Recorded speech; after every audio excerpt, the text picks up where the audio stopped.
بسم اللہ وباللہ وتوکلت علی اللہ قال اللہ تبارک و تعالی فی سورۃ البقرہ آیت نمبر 42 اور اس سے آگے۔ بسم اللہ الرحمن الرحیم۔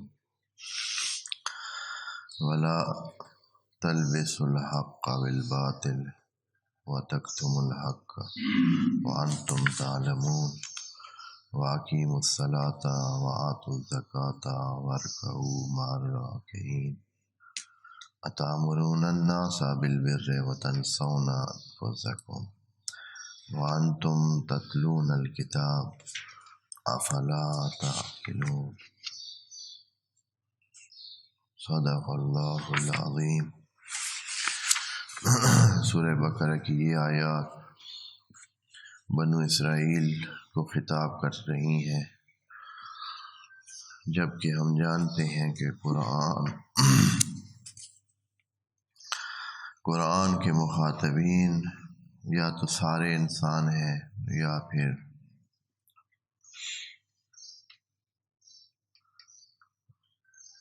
جو وہاں اس وقت موجود تھے وہ ہیں، جو سامنے تھے۔ ابتدائے کلام میں قرآن کے مخاطبین جو مکہ میں تھے وہ تھے، پھر مدینہ میں تھے وہ تھے، لیکن یہاں بڑی حیرت کے طور پر اللہ نے بطور صیغہ غائب ان کے ساتھ بات نہیں کی ہے، بنی اسرائیل کے ساتھ مخاطب بنا کے بات کی ہے، اور کہا ہے کہ یا بنی اسرائیل، مخاطب بنا کے بات کیوں کی ہے؟ اس لیے کہ یہ بات حقیقت میں صرف ان کے ساتھ ہے نہیں، یہ بات ان کو سنانے والی بات ہے۔ حقیقت میں یہ بات تمام ان انسانوں کے ساتھ ہے جو اس کتاب کو پڑھ رہے ہیں، جو اس کتاب کو پڑھیں گے۔ اور چونکہ قرآن کائناتی کتاب ہے اور ابد تک، قیامت تک اس نے انسانوں کے سامنے رہنا ہے اور انسانوں کی رہنمائی کرنی ہے، تو اس میں یہ خطاب یا بنی اسرائیل صرف ایک اشارہ ہے پچھلی قوموں کے ساتھ ہونے والے سلوک کا یا ان کے برتاؤ کا جو انہوں نے دین خدا کے ساتھ کیا۔ صرف بتانا ان کو ہے، یہ ان کے ساتھ خطاب ہے، لیکن ان کو بتانا ہے جو اب پڑھ رہے ہیں، جو اس کتاب کو اب دیکھ رہے ہیں کہ یہ ہوتا ہے، یہ لوگ اس طرح کرتے ہیں، اور اس کے سامنے اللہ کا جو سلوک ہوتا ہے یا اللہ کا جو اس کے ساتھ برتاؤ ہوتا ہے ان کے ساتھ، وہ پھر کیسا ہوتا ہے۔ تو تمام انسانوں کو خطاب ہے۔ ان آیات میں بنو اسرائیل کو اللہ کی اس نعمت کی یاد دہانی کرائی گئی کہ یاد کریں اس نعمت کو جو آپ کو دی گئی۔ نعمات بہت ہیں، تمام انسانوں کو نعمتیں دی گئی ہیں۔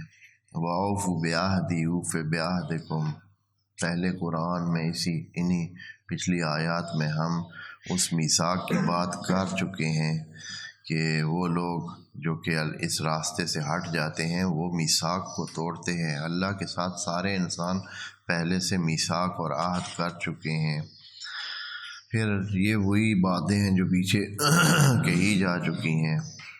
اب جو تقاضا ہے اللہ کا، جو چیز چاہیے ہے، جو سب کو کرنی ہے، تمام انسانوں کو وہی بات، یا ایھا الناس اعبدوا ربکم، اللہ کے بندے بن کے رہیں۔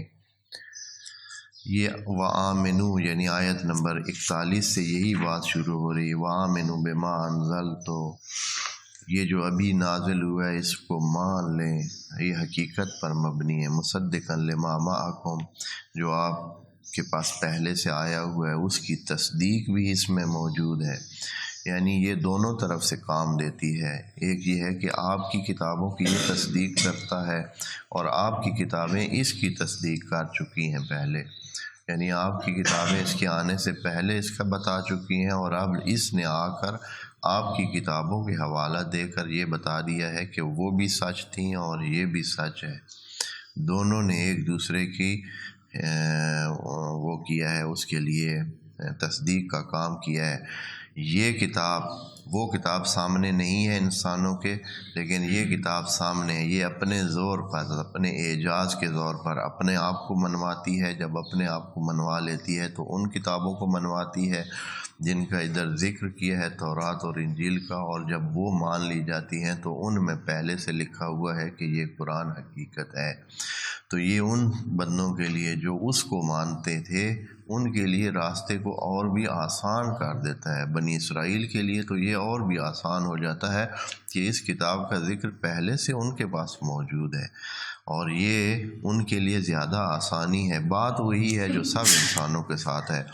آمنوا بما انزلت مصدقا لما معکم ولا تکونوا اول کافر بہ، کہ اس طرح آپ پہلے نمبر کے کافر نہ بن جائیں کہ جن کو پہلے سے ہی اس کتاب کا علم ہے وہ ہی نہ مانے، جن کو نہیں پتا، جو جاہل ہے، لا علم ہے، اور ابھی ان کے سامنے ابھی کتاب پیش ہو رہی ہے، ان کی بات تو بعد میں ہے۔ جو پہلے سے جن کو پتہ ہے تو ان کا انکار تو ایسے ہی ہے جیسے کہ سب سے پہلے جو ہے انکار کرنا اور کفر برت جانا، اور یہ کام وہ کرنے کی وجوہات یہاں یہ بیان ہوئی، لا تشتروا آیاتی ثمنا قلیلا، کہ بہت تھوڑے دن کی دنیا، بہت تھوڑے دن کی یہ عیاشی اور یہ جو رونقیں ہیں، ان کو لے کر آپ وہ پوری زندگی کو ضائع نہ کریں، اللہ کی آیات کو اس کے بدلے میں فراموش نہ کریں اور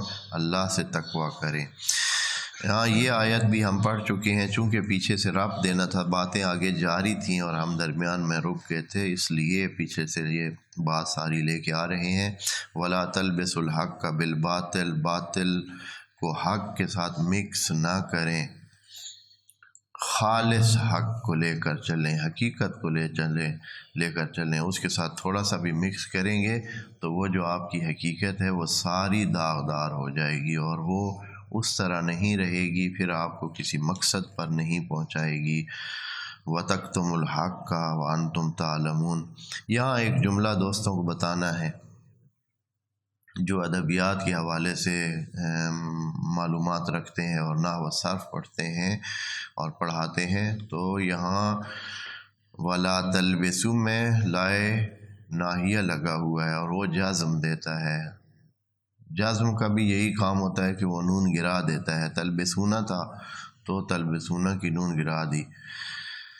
آگے جو دوسرا ہے نا وَتَكْتُمُ الْحَقَّ، یہاں بعض ادباء نے یہ احتمال دیا ہے کہ یہ ہو سکتا ہے کہ دوسرا لا لائے، لا تو وہی ہے اپنا ناہیہ ہی، لیکن یہاں ان لگا ہوا ہے، وَأَن، یعنی لا ادھر ہے نہیں، یہاں ان لگا ہوا ہے، وَأَن تَكْتُمُوا، یعنی یہ کام نہ کریے پچھلے والا، اور یہ کام بھی نہ کریے وَأَن تَكْتُمُوا، کہ لیکن زیادہ بہتر یہ ہے، اور اگر ان تکتمو ہو تو پھر ناصبہ ہو جائے گا، ان ناصبہ، اور تکتمو کو نصب دے کر اس کی نون گرا دی ہے اس نے، تو دونوں احتمال تو ہے یہ، لیکن زیادہ بہتر یہ ہے کہ یہاں بھی ہم لا کو لے آئیں اور عطف کریں کہ یہاں بھی لا موجود ہے، اور اس لا کی وجہ سے یہاں بھی جزم کا عمل ہو رہا ہے، وَلَا تَكْتُمُوا الْحَقَّ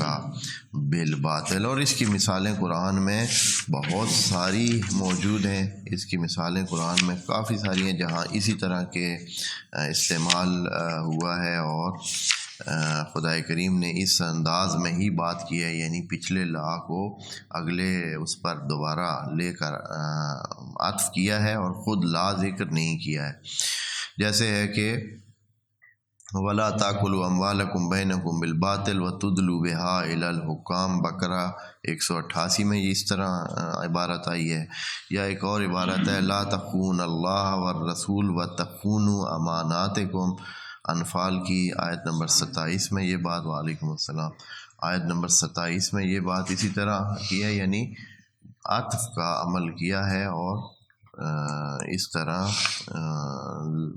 لا کو دوبارہ ذکر نہیں کیا ہے۔ تو یہ انشاءاللہ توجہ رکھیں، ہم زیادہ فوکس اس کے وہ جو ادبی پہلو ہوتے ہیں اس پہ اس وجہ سے نہیں کرتے ہیں کہ پھر ہماری جو یہ اس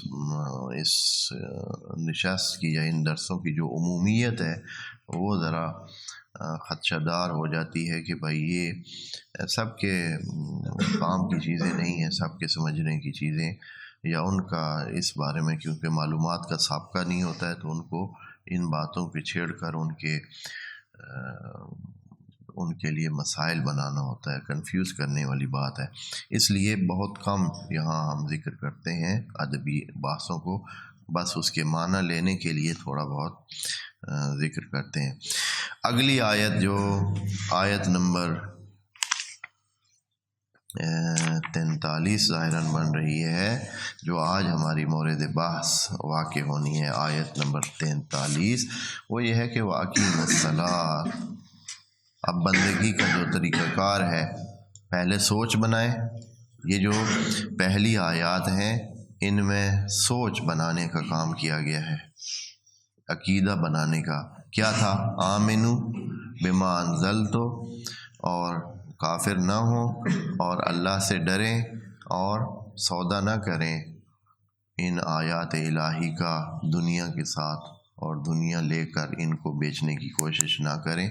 یہ ذہن بنانا ہے، اور اسی طرح حق کو باطل کے ساتھ مکس بھی نہ کریں، یہ بھی ذہن بنانا، یعنی اپنے آپ کو ایک پاکیزہ اور مطہر ذہن کے ساتھ یہ عقیدہ بنائے، اللہ کو مانیں، ایمان لے آئیں اور اللہ کی نعمتوں کا اعتراف کریں۔ ذہن بنائیں کہ آپ بندے خدا ہیں اور اللہ کی طرف سے اتنی نعمتوں کو لے کر بیٹھیں۔ اب اس کے بعد عملاً کیا کرنا ہے وہ اس آیت سے شروع ہوتا ہے، وَأَقِیمُوا الصَّلَاةَ۔ اس سارے کے ساتھ جب آپ برتاؤ شروع کریں گے اور بندگی شروع کریں گے تو بندگی کا پہلا زینہ ہی کیا ہے؟ الصلاۃ۔ سب سے پہلا زینہ ہی صلاۃ ہے، یعنی پہلے ہی حاضری۔ انسان صبح کرتا ہے تو اللہ اس سے چاہتا ہے کہ وہ اپنے آپ پیش کرے اور اللہ کے سامنے اپنی بندگی کا کہ پہلے حاضری، صبح صبح جاگ کر پہلا کام جو اس کا، بلکہ جاگے ہی نماز کے لیے، نہ یہ کہ جاگ کر نماز پڑھے کہ جاگے تو نماز پڑھے، ایسا نہیں ہے۔ اللہ نے اس طرح نہیں قرار دیا ہے کہ انسان جاگے گا تو چلیں پہلا کام کیا کرے؟ نماز پڑھے۔ جیسے کہ عام طور پر انسان جب جاگتے ہیں تو پہلے مثلاً اپنے چہرے کو دھوتے ہیں یا ہاتھ منہ دھو لیتے ہیں، اس طرح۔ یہ نہیں، جاگنے کے بعد نماز نہیں پڑھنی ہے، نماز کے لیے جاگنا ہے۔ یہ یعنی یا سوئے ہوئے ہو، جاگو تو بس پہلا کام کیا کرنا ہے؟ نماز۔ اور سونے سے پہلے بھی جو کام کرنا ہے وہ کیا ہے؟ جو صحیح طریقہ کار ہے زندگی کا، اس میں عشاء کے بعد تو لوگ سو جاتے ہیں، سو جانا چاہیے۔ جو عشاء کے بعد سو جاتا ہے صبح بہت آرام سے وہ جو ہے صبح کی نماز کے لیے بھی اٹھ جاتا ہے۔ تو پہلا کام یعنی جب انسان اس زندگی میں، اس جیتی جاگتی زندگی میں داخل ہوتا ہے تو پہلا کام اعلان بندگی، اور جب اس زندگی سے فارغ ہو کر انسان پھر دوبارہ غنودگی میں اور اللہ کے پاس، آپ جانتے ہیں نا قرآن میں ذکر ہے کہ جب انسان سوتا ہے، نیند میں جاتا ہے تو روح جو ہے وہ اللہ اس کے روح کو لے لیتا ہے، واپس لے لیتا ہے۔ یہاں صرف ڈھانچہ پڑا ہوتا ہے، اور نیند میں بعض کو پھر ان کی نیند کو جو ہے لمبی نیند کر دیتا ہے، اور بعض کی کیا ہے ان کو روح واپس کر دیتا ہے۔ یہاں قرآن میں یہ آیات ابھی سامنے میرے نہیں ہے، میں انشاءاللہ جب آئے گی تو ذکر کر دیں گے۔ تو اس طرح ہے جو عمل خدا کریم نے ذکر کیا ہے کہ آپ کی روح کو جو ہے وہ کیا کر لیتا ہے واپس. یہاں ایک ڈھانچہ ہوتا ہے اور اس میں ایک ربط ہوتا ہے اور سلسلہ ہوتا ہے. بہرحال جیسے بھی ہے اتنی ان دقتوں سے واقف بھی نہیں ہے، ہم ان باریکیوں سے واقف بھی نہیں ہے، یعنی انسان ہی واقف نہیں ہے. تحقیقات ہی کسی نتیجے پہ نہیں پہنچ رہے، تحقیقات کر ہی نہیں رہے، اس زاویے میں گئے ہی نہیں. اگر ادھر جاتے تو انسانوں کو اتنی زحمات کرنے کی ضرورت نہ پڑتی اور دنیا کے بہت سارے کام صرف چاہنے پہ ہو جاتے. اتامرون، اچھا یہ واقیم الصلاۃ پہلا کام. اور یہ کام ہے، اس کے بارے میں آپ کو اس کی اہمیت بتاؤں کہ جناب موسیٰ سے جب پہلی گفتگو کا آغاز ہوا، جب وہ گفتگو اللہ نے شروع کی اس کے ساتھ جناب موسیٰ کے ساتھ، تو پہلا جو حضرت موسیٰ کو جو حکم دیا اور فرمایا تو وہ کیا تھا؟ وہ یہی تھا. پہلی بات، سب سے پہلی بات جو اللہ نے وہاں جناب موسیٰ کے ساتھ بات کی تھی وہ یہی تھی کہ اے موسیٰ میں تیرا خدا ہوں، انی انا اللہ، میں خدا ہوں. اور پھر کام کیا ہے؟ بس اس کے بعد فوراً یہی کہا کہ آپ نماز قائم کریں. اب یہاں وہ آیت اگر میرے سامنے آ جائے تو ہاں، اننی انا اللہ. وعلیکم السلام. یہ سورہ طٰہٰ کی آیت نمبر 14 میں اننی انا اللہ لا الہ الا انا اننی انا اللہ لا الہ الا انا فاعبدنی واقم الصلاۃ. جناب موسیٰ سے پہلا مکالمہ ہے اور پہلے مکالمے میں الوہیت کا اقرار لے کر، بندگی کا اقرار لے کر پہلا کام فاعبدنی واقم الصلاۃ لذکری، میرے ذکر کے لیے کیا کرو؟ نماز ادا کرو، قائم کرو. واتوا الزکوٰۃ، اور زکوٰۃ دیں. دو ہی مشکل کام ہے بندے کے، دو کام ہیں اور دونوں ہی انسان پر بھاری گزرتے ہیں. ایک یہ ہے کہ جسم کو استعمال کرنا، جسمانی کام جو ہے یہ انسان کو مشکل لگتا ہے، اور دوسرا یہ ہے کہ جو مالی کام جس میں مال خرچ ہوتا ہو.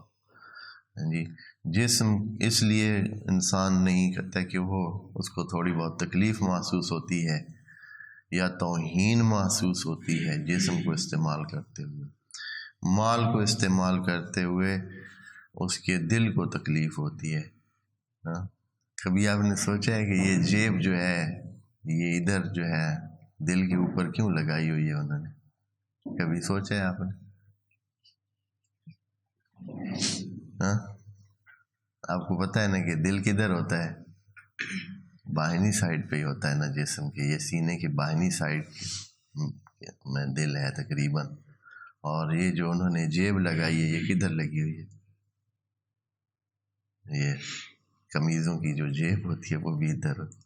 تو جیسے ہی کوئی جیب سے آپ چیز نکالتے ہیں، پیسہ نکالتے ہیں، تو دل کو کیا ہوتی ہے؟ تکلیف ہوتی ہے. تو اور اسی طرح دوسری طرف بھی ہے، جب جیب میں پیسے ڈالتے ہیں تو کیا ہوتا ہے؟ دل خوش ہو جاتا ہے. تو بہرحال واتوا الزکوٰۃ، دوسرا کام جو کہ مشکل کام ہے انسانوں کے لیے، وہ زکوٰۃ دینا ہے، ادا کرنا ہے زکوٰۃ. زکوٰۃ کے معنی میں انشاءاللہ بعد میں عرض کریں گے. اس کے معنی پاکیزگی ہے، اور دوسرا یہ ہے کہ بڑھاوا دینا ہے، اپنے مال کو بڑھاوا دینا ہے. یہ دونوں معنی قرآن میں استعمال ہوئے انشاءاللہ. جب اس کا یہاں چونکہ واضح طور پر دینے کے بارے میں ہے، زکوٰۃ دینے کے بارے میں، تو یہ مالی مسئلے کی طرف اشارہ کیا ہوا ہے. تو یہ کام کریں. ورکعوا مع الراکعین، اور رکوع کرنے والوں کے ساتھ رک جائیں. یہ بڑا مہم لفظ ہے، ورکعوا مع الراکعین، اس کا عرض کرتے ہیں۔ اچھا، یہ جو دوبارہ ان کو بنو اسرائیل کو یہ تاکید کی جا رہی ہے، اس کی وجہ یہ ہے کہ انہوں نے سارے یہ کام جو ہے نا بھلا رکھے تھے، یعنی ایمان سے لے کر جتنے ابھی گن رہے ہیں نا کام، یہ سارے کے سارے انہوں نے اس کا بالعکس کر رکھا تھا، اس لیے اللہ ان کو تاکید۔ جیسے نماز ہے، اب نماز انہوں نے چھوڑ رکھی تھی، نماز اپنی کتاب سے ہی انہوں نے سرے سے نکال دی۔ زکوٰۃ کے حکم کے بارے میں کل بھی عرض کیا ہے، اصل واتوا الزکوٰۃ، اور زکوٰۃ بھی دیں۔ زکوٰۃ کو انہوں نے یوں کیا ہوا تھا کہ دینے کا کام چھوڑا ہوا تھا، اور کیا کر رکھا تھا، بنو اسرائیل کے جو سربراہان تھے انہوں نے زکوٰۃ جو ہے وہ اپنے لیے مخصوص کر رکھی تھی۔ وہ مذہبی جو رہنما، کاہن اور قسیس اور راہب ہوتے ہیں تو انہوں نے اپنے لیے مخصوص کر رکھی تھی۔ وَارْكَعُوا مَعَ الرَّاكِعِينَ، اور جھک جائیں جھکنے والوں کے ساتھ۔ یہ رکوع کا معنی، یہ نماز والا رکوع ہر جگہ نہیں ہوتا ہے قرآن میں۔ قرآن میں رکع کا مطلب ہوتا ہے جھکنا، لیکن چونکہ نماز کا بھی ایک مہم رکن رکوع ہے، تو اس وجہ سے رکوع نماز کے لیے بھی استعمال ہوتا ہے، لیکن وَارْكَعُوا مَعَ الرَّاكِعِينَ، آپ جانتے ہیں یہاں اس کا معنی یہ نہیں ہو سکتا ہے کہ یہ نماز کے لیے ہو کہ رکوع کریں رکوع کرنے والوں کے ساتھ، یعنی نماز والا رکوع۔ کیوں نہیں ہو سکتا ہے؟ اس لیے کہ پیچھے اقیموا الصلاۃ پہلے آ چکا ہے، نماز قائم کرنے کا معنی پہلے آ چکا ہے۔ بس یہاں کیا ہوگا، اس کا جو عام معنی ہے، جو لغوی معنی ہے، وہ یہ ہے کہ جھکنے والوں کے ساتھ جھک جائیں، یعنی جب اتنے لوگ جو دین کے سامنے جھک گئے ہیں، اللہ کے سامنے جھک گئے ہیں اور مان گئے ہیں، تو آپ بھی کیا کریں، ان کے ساتھ مان جائیں۔ وَارْكَعُوا مَعَ الرَّاكِعِينَ، اور جھکنے والوں کے ساتھ جھک جائیں، یعنی احترام کریں، مان جائیں۔ یہ جو اکڑ ہے، کیونکہ یہ سب سے بڑی بات تو یہی ہوتی ہے کہ کیا تھی وہ، جو ان کو دنیاوی سلسلوں کی وجہ سے ان کے ذہن میں ایک غرور اور تکبر اور اکڑ آئی ہوئی تھی، اس کو توڑنے کے لیے فرما رہے ہیں کہ وَارْكَعُوا مَعَ الرَّاكِعِينَ، جب اتنے جھکنے والے ہیں تو آپ بھی جھک جائیں۔ اچھا، ان آیات میں جو پیچھے ہم نے ذکر کی ہیں، ان میں کئی باتیں جو ہے نا آ گئی ہیں۔ پہلے یہ ہے کہ انہوں نے نعمتوں کو بھولے ہوئے تھے، اللہ یاد دہانی کرا رہا ہے، بے وفائی کر رہے تھے، اوفو کہہ کر اللہ کہہ رہا ہے کہ اب اتنے بے وفائی، اگر آپ میری طرف سے وفا کے طلبگار ہیں تو خود بھی وفا دکھائیں۔ دوسرا یہ ہے کہ اللہ کے سامنے کیا ہے، دوسروں سے وہ روب لے رہے تھے اور اللہ کے سامنے بے باک ہو کے پھر رہے تھے، دوسروں کے سامنے بلی بنے ہوئے تھے دنیا کے سامنے، اور اللہ کے سامنے شیر بنے ہوئے تھے کہ بھائی ہم نہیں پڑھتے، ہم نہیں مانتے، ہم نہیں کرتے، ہم بندگی نہیں کرنا چاہتے۔ اور اللہ نے ان کو کہا کہ بے ایمان جو ہو گئے ہیں تو ایمان لے آئیں۔ بے ایمانی انہوں نے اپنا لی تھی، کفر اپنا لیا تھا، اس کو منع کیا ہے۔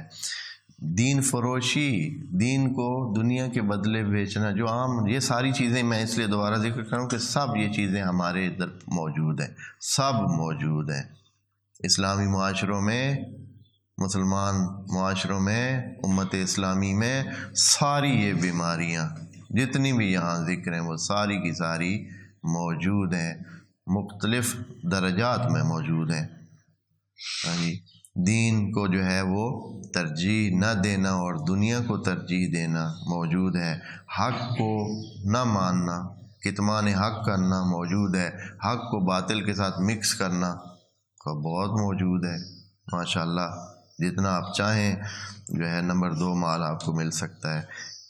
ناشکری بے حساب موجود ہے، نماز کو قائم نہ کرنا ماشاء اللہ موجود ہے، مال کی حرص اور زکوٰۃ نہ دینا ماشاء اللہ اتنا موجود ہے کہ جتنا آپ چاہیں۔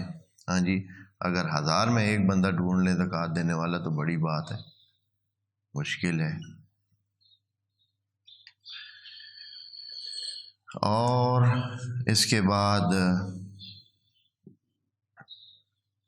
تکبر ہے جی، تکبر تو اتنا ہے کہ انسان جو ہے وہ اکٹھے نماز بھی نہیں پڑھتے. ابھی بہت سارے لوگ نماز نہیں پڑھنے جاتے مسجدوں میں. آپ نے دوست دیکھا ہے بہت سارے لوگ نماز پڑھتے ہیں، بہت سارے لوگ نماز پڑھتے ہیں، گھروں میں پڑھتے ہیں، مسجد میں نماز پڑھنے نہیں جاتے ہیں، حالانکہ 7 مسجد ہے. وہ ورکعوا مع الراکعین نہیں ہے، اس لیے کہ کیا ہے ان کا تکبر، ان کا جو اندر ان کے وہ ہے ایک یہ ہے کہ وہ اور ہیں، یہ جو عوام جا رہی ہے مسجد میں یہ اور ہیں. تو ان کو وہ غرور یا تکبر یا ان کی بڑائی اور ان کا وہ جو خاص قسم کی ذہنیت اور سوچ ہے وہ ان کو مسجد میں نہیں جانے دیتی. گھر پڑھتے ہیں نماز. وَارْكَعُوا مَعَ الرَّاكِعِينَ، اللہ فرما رہا ہے کہ نہیں، ادھر جہاں سب جو ہے نا جھکتے ہیں وہاں جا کر جھکے ہیں اللہ کے سامنے، ان کے ساتھ مل کر جھکے. یہ نماز جماعت کا بھی حکم اسی سے بھی حاصل ہوتا ہے کہ جب آپ جھکنے کی وہ کر رہے ہیں تو سب کے ساتھ مل کر جھکیں، مع الراکعین، ان کے ساتھ. لیکن انسان کا تکبر کیا ہے، وہ مانے ہوتا ہے، وہ کہتے ہیں نہیں ادھر بہت ہی اور قسم کے لوگ ہیں، ہر طرح کے لوگ ہوتے ہیں. تو اللہ بھی یہی چاہتا ہے کہ آپ برابر رہیں، ہر طرح کے لوگوں کے ساتھ رہیں. اللہ کی خصوصیات میں سے کیا ہے، بڑی دھیان کی بات ہے. اللہ کی یہ خصوصیت، اللہ جو کہتا ہے کہ اپنی صفات، اللہ والی صفات جو ہے وہ انسان میں ڈالیں، اس میں سے ایک یہ ہے کہ وہ اس نیچ انسان کے ساتھ بھی بولتا ہے، اس کو بھی اپنا مخاطب بناتا ہے. کیا حیثیت ہے انسان کی کہ اللہ اس کے ساتھ بات کرے یا خطاب کرے یا اس کے ساتھ کوئی کسی قسم کا اس کے ساتھ حساب کتاب رکھے، اصلاً اس قابل کی طرح. لیکن وہ اتنے کم سے، یعنی وہ اتنے کبریائی کے باوجود وہ اس انسان کے ساتھ کیا کرتا ہے، اس کے ساتھ تعامل کرتا ہے. وہ کہتا ہے کہ لے دے، ان اللہ اشترا، وہ خریدتا ہے، وہ دیتا ہے، وہ معاملہ کرتا ہے، لین دین کرتا ہے. اللہ اکبر، کیا چیز ہے. یعنی انسان کو کتنی شرافت اور کرامت دے رکھی ہے اس نے کہ انسان کے ساتھ لین دین کرتا ہے، بات کرتا ہے. لیکن یہ اس کے بنائے ہوئے انسان وہ اپنی توہین سمجھتے ہیں کہ دوسرے انسانوں کے ساتھ کھڑے ہوں، ان کے ساتھ نماز پڑھیں، ان کے ساتھ مل کر عبادت کریں. اور اس غرور کو توڑنے کے لیے اللہ نے پھر حج کا اہتمام کیا، تاکہ وہاں پھر ادھر حتیٰ لباس تک مختلف چیزیں ساری اس طرح کی بنائی ہیں کہ پھر وہاں یہ نہیں ہو سکتا ہے. اب وہ حج نہیں کر سکتا ہے بندہ جب تک وہ سر پہ کیا نہ پھرائے، آخر میں شیو نہ کرائے سر کو، اور سر کو تراش نہ دے، اس کو ٹنڈ نہ کرے، جیسے ہمارے صحیح والا لفظ اس کے لیے ہے. تو اب وہاں کوئی کہے کہ نہیں میرے تو بال بڑے پیارے ہیں، میں نہیں، مجھے اچھا نہیں لگوں گا، یا میں نے نہیں کرا. ہاں نہیں کرانا تو گھر بیٹھو، آج نہیں ہو سکتا. ہاں یعنی غرور کے آخری سلسلے کو توڑنے کے لیے اللہ نے پھر ایک ایسا کہ اگر بہت پیسہ ہے تو ادھر آؤ، اور پھر ادھر آ کر کیا کرو، ان سارے مسائل سے گزرو، تاکہ وہ غرور اور تکبر جو ہے وہ ٹوٹ جائے. وَارْكَعُوا مَعَ الرَّاكِعِينَ. اچھا، اس کے بعد اگلی آیت نمبر 44 میں بات انہی کے ساتھ جاری ہے. ایک اور کام جو ان کا تھا وہ یہ تھا کہ دوسروں کو تو وہ کہتے تھے کہ بھلائی کریں، اچھائی کریں، نیکی کریں، تعاون کریں، ہاں ٹھیک بن کے رہیں، نیک بن کے رہیں، اور خود بھول جاتے ہیں. اور یہ زیادہ تر ان لوگوں سے خطاب ہے جو ان کے بڑے تھے، اور یہ کام یقیناً مذہبی رہنمائی کرتے ہیں نا، جو مذہب کے ترجمان بنے ہوئے ہوتے ہیں، جو مذہب کی وجہ سے ممبروں پہ جاتے ہیں، مذہب کے خود جو ہے نا اس پہ اگر وہ عمل نہیں کرتے ہیں تو یہ تو آگے بعض آیات میں اللہ نے اتنا شدید اس پر رد عمل دیا ہے، کبر مقتا عند اللہ ان تقولوا ما لا تفعلون، جو دوسروں کو کہیں یا خود کہیں اور نہ کریں، کتنا بڑا وہ ہے اللہ کے نزدیک، بہت بڑا یہ مقت ہے، بہت بڑا گناہ ہے۔ یعنی اللہ نے باقی گناہوں کو اس طرح کم ہی کہا ہے کہ فلاں گناہ بڑا ہے، کچھ کا ذکر کیا ہے، قتل کو بہت بڑا گناہ قرار دیا ہے، ایک دو اور بھی گناہ اس طرح، لیکن اس کے بارے میں بھی کہ آپ کہیں لیکن خود اس پہ عامل نہ ہو۔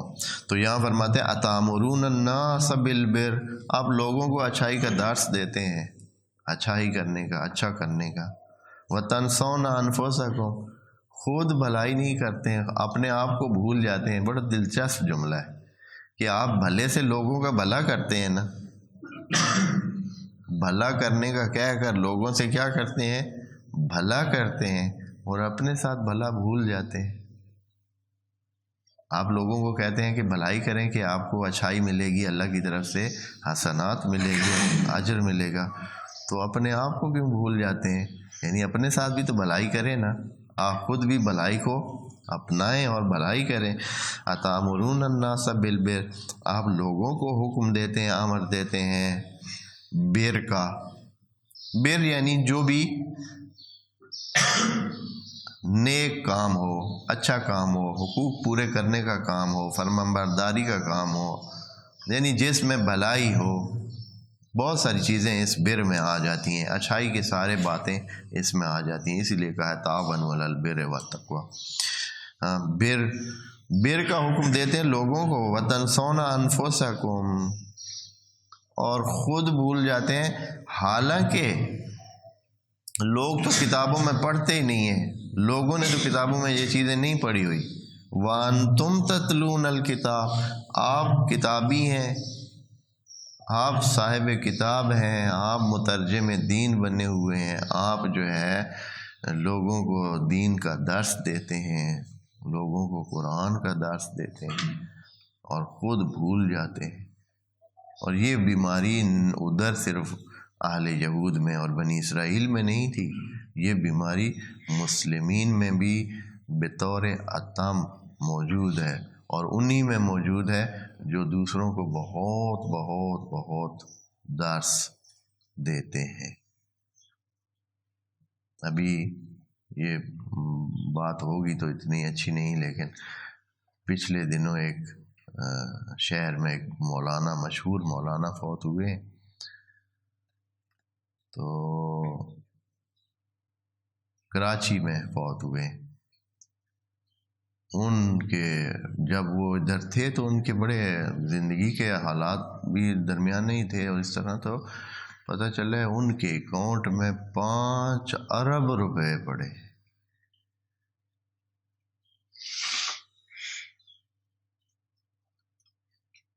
یا اس سے بھی زیادہ، بعض دوستوں کو پتہ بھی ہوگا، 5 ارب روپے سے زیادہ پڑے۔ اور یہ کیسے انہوں نے اکٹھے کیے، اور پھر اس کو مطلب مختلف کاموں میں خرچ کیوں نہیں کیا، یا اگر اپنے تھے تو کہاں سے اتنے آگے، اور اگر دینی کھاتے میں تھے تو وہ، اور کسی کو پتہ بھی اتنا نہیں تھا، اکاؤنٹس میں بعد میں جب وہ لیے گئے بینکوں میں تو پتہ چلا کہ اتنے پیسے پڑے ہیں۔ وانتم تتلون الکتاب، اور آپ کتاب کو دیکھتے ہیں، کتاب پڑھتے ہیں، لوگوں کے سامنے کتاب کی تلاوت کرتے ہیں۔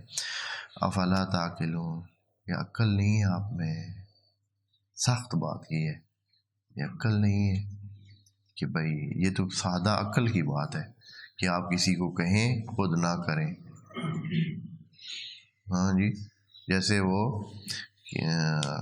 بعض مثالیں موجود ہیں کہ دوسروں کو درس دیتے ہیں، خود پتہ نہیں کیا اس طرح اس چیز سے رہ جاتے ہیں۔ افلا تعقلون، تو یہ عقل مندی نہیں ہے، یہ تو آپ کے عقل کا بھی سوال سامنے آ جائے گا کہ آپ عقل مند بھی ہیں یا نہیں، جب آدمی اچھائی کو اچھائی جان کر دوسروں کو بتا رہا ہو اور خود اس پہ عمل نہ کر رہا ہو تو یہ عقل مندی کے خلاف ہے۔ اس کے بعد ایک بہت مہم آیت جو ہے وہ آ رہی ہے، اور وہ ہے آیت نمبر 45، وَاسْتَعِینُوا۔ انشاءاللہ اس کو ہم دیکھیں گے کہ یہ کتنے مہم بات کو یہاں بنی اسرائیل کے ساتھ اللہ شیئر کر رہا ہے۔ نام ان کا ہے لیکن یہ یقیناً سب کے لیے ہے، اور کیسی مہم بات ہے انشاءاللہ کہ مدد لی جائے۔ والسلام علیکم ورحمۃ اللہ وبرکاتہ۔